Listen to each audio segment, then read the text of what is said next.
اعوذ باللہ من الشیطان الرجیم بسم اللہ الرحمن الرحیم۔ سورہ حامیم الدخان، اس سورت کے اندر دخان کا لفظ آتا ہے جس کی وجہ سے پوری سورت کا نام سورہ حامیم الدخان رکھ دیا گیا۔ حامیم اس کی مراد اللہ ہی جانتے ہیں۔ والکتاب المبین، قسم ہے کتاب روشن کی، واضح کتاب کی قسم۔ انا، بے شک ہم نے، انزلناہ اتارا اس کو، فی لیلۃ مبارکۃ، بے شک ہم نے اتارنا شروع کیا اس کو برکت والی رات میں۔ لیلہ مبارکہ، برکت والی رات۔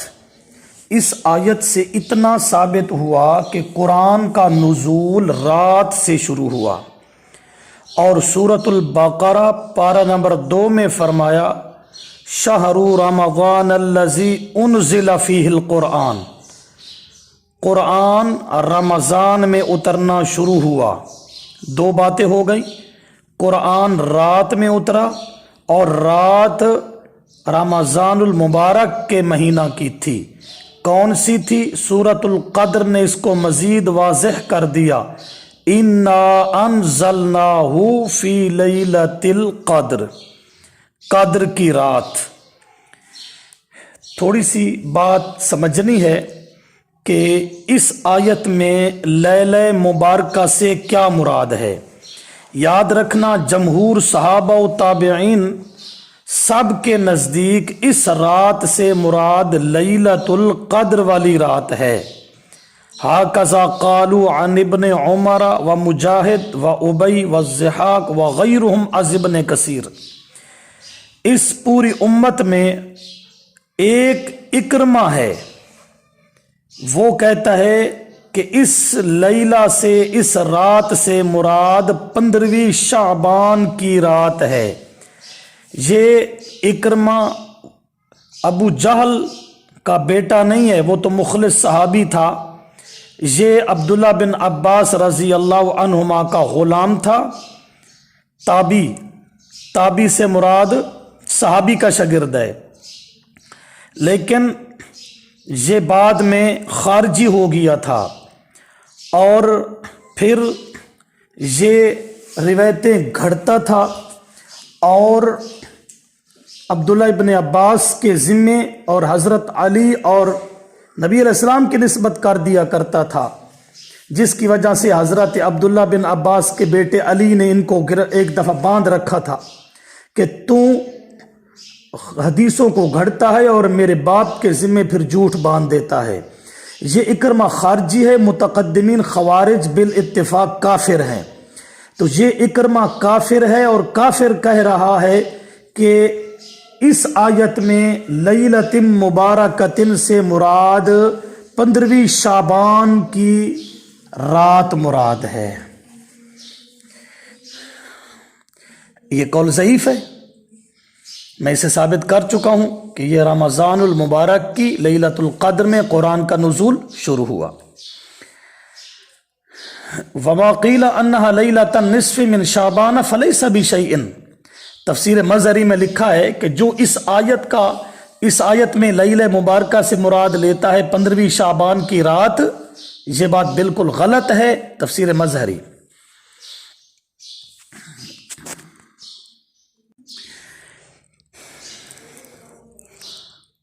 اسی طرح